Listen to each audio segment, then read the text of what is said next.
Hello दोस्तों, उम्मीद है आप सब बढ़िया होंगे और बेहतर महसूस कर रहे होंगे। हम लोग पढ़ रहे हैं DLED third semester lesson plan और आज हम लोग DLED third semester lesson plan 14 के बारे में देखेंगे। तो आइए चलते हैं लेसन प्लान नंबर 14 पे। तो सबसे पहले आप पाठ योजना संख्या 14 लिखेंगे। उसके बाद आप कॉलम बनाएंगे। कॉलम में एक में लिखेंगे दिनांक, दूसरे में कक्षा, तीसरे में विषय, चौथे में कालांश, पाँचवें में अवधि लिखेंगे। जिस दिनांक पे आप लेसन प्लान पढ़ा रहे हैं उस दिनांक को लिखेंगे। जिस कक्षा को पढ़ा रहे हैं उसको लिखेंगे, जिस विषय को पढ़ा रहे हैं उसको लिखेंगे, जिस कालांश में पढ़ा रहे हैं वो कालांश लिखेंगे और अवधि आप 40 मिनट लिखेंगे। तो मैंने पाठ योजना संख्या 14 जो है जिस तारीख पे, जिस कक्षा को, जिस विषय पे, जिस कालांश में और जिस अवधि में पढ़ाया था वो मैंने डाल दिया है। आप भी जिस अवधि में पढ़ा रहे हैं उसको डाल दीजिएगा। उसके बाद हमारा जो प्रकरण था घटाना था, आप भी घटाने प्रकरण पे ऐसे ही बना सकते हैं। तो घटाना प्रकरण लिखने के बाद आप समान उद्देश्य लिख लेंगे और समान उद्देश्य में आइए देखते हैं क्या लिखना है। पहला, छात्रों में गणित विषय के प्रति रुचि उत्पन्न करना। छात्रों में मानसिक शक्तियों का विकास करना। तीसरा, छात्रों में तर्क करने की क्षमता विकसित करना। चौथा, प्राप्त गणितीय ज्ञान का दैनिक जीवन में प्रयोग करना सिखाना। ये आपका समान उद्देश्य हो जाएगा। समान उद्देश्य लिखने के बाद आप लिखेंगे विशिष्ट उद्देश्य और विशिष्ट उद्देश्य में पहला आ जाएगा ज्ञानात्मक उद्देश्य। ज्ञानात्मक उद्देश्य में लिखेंगे छात्रों को घटाना के बारे में ज्ञान कराना। फिर बोधात्मक उद्देश्य, बोधात्मक उद्देश्य में लिखेंगे छात्रों को घटाना का बोध कराना तथा उसके महत्व को बताना। फिर तीसरा लिखेंगे प्रयोगात्मक उद्देश्य। प्रयोगात्मक उद्देश्य में लिखेंगे छात्र घटाना का प्रयोग अपने दैनिक जीवन में कर सकेंगे। उसके बाद हम लिखेंगे कौशलात्मक उद्देश्य। कौशलात्मक उद्देश्य में हम लिखेंगे छात्र घटाने के कौशलों को आसानी से सीख सकेंगे, ठीक है ना, और इसका प्रयोग अपने दैनिक जीवन में कर सकेंगे, ठीक है। तो इस तरह से आपका विशिष्ट उद्देश्य भी बनकर तैयार हो जाएगा। उसके बाद हम आते हैं सहायक सामग्री पे। सहायक सामग्री में लिखेंगे चाक, डस्टर, पॉइंटर व अन्य शिक्षण उपयोगी वस्तुएं। जो भी शिक्षण उपयोगी वस्तु आप अपने साथ ले जा रहे हैं उसको लिख सकते हैं। उसके बाद पूर्व ज्ञान लिखेंगे। पूर्व ज्ञान में लिखेंगे छात्र घटाना के बारे में सामान्य जानकारी रखते हैं।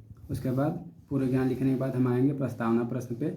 प्रस्तावना प्रश्न में लिखेंगे 3 कॉलम बनाएंगे। पहले में क्रम संख्या, दूसरे में छात्राध्यापक कथन, तीसरे में छात्र या छात्रा कथन। तो क्रम संख्या 1 में लिखेंगे बच्चों मेरे पास कितनी कलमें हैं, बच्चों को दिखाते हुए कलम, ठीक है ना। तो बच्चे बताएंगे 5 कलमें हैं। और दूसरा हो जाएगा 5 कलम में से 2 कलम निकाल देने पर कितना बचेगा। बच्चों को जब इशारा करके दिखाएंगे तो बच्चे बता देंगे 3 कलम बचेगा। फिर हम पूछेंगे 5 कलम में से 2 कलम निकालने पर 3 कलम बचने की प्रक्रिया क्या कहलाएगी, ठीक है। यहाँ पे बच्चे नहीं बता पाएंगे, यहाँ पे कंफ्यूज हो जाएंगे, तो यह आपका समस्यात्मक हो जाएगा। तो एक बार आप प्रस्तावना प्रश्न ध्यान से देख सकते हैं।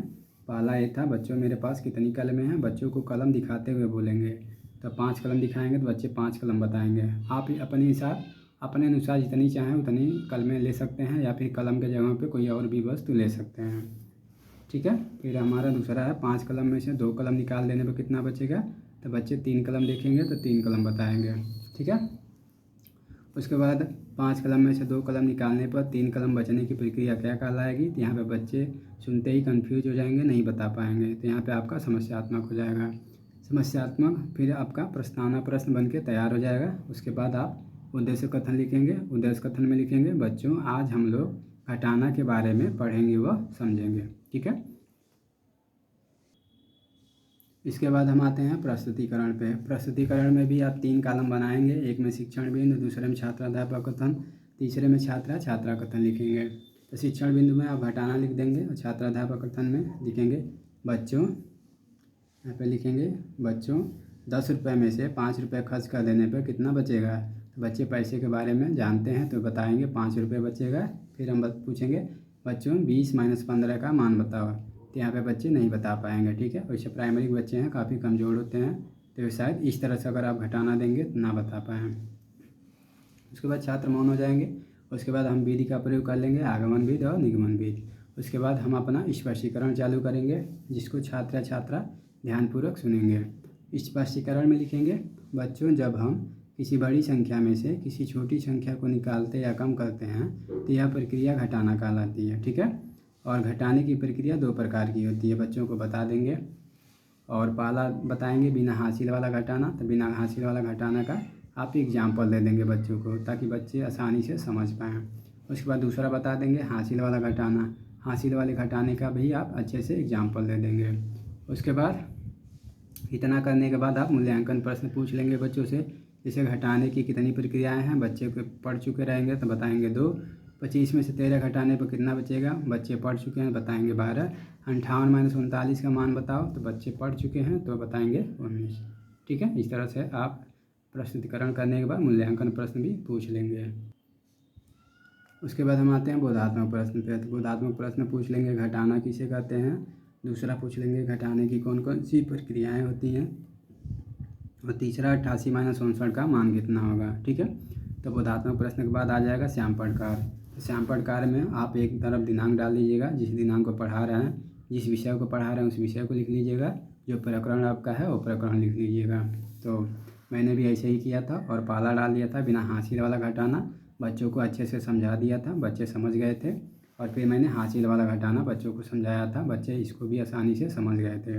उसके बाद हमने निरीक्षण कार्य बताया था। निरीक्षण कार्य में हमने बच्चों को बताया था कि छात्र जब श्यामपढ़ कार्य को अपनी कॉपी पर लिख रहे होंगे तब छात्र अध्यापक कक्षा में घूम घूम कर निरीक्षण कार्य करेंगे। ठीक है, ऐसा जब श्यामपढ़ कार्य पे हम बच्चों को सवाल दे देंगे, बच्चे अपनी कॉपी में नोट करेंगे, तब जाकर निरीक्षण कार्य कक्षा में घूम घूम कर करेंगे। तो आप लेसन प्लान में इसको नोट कर लीजिएगा।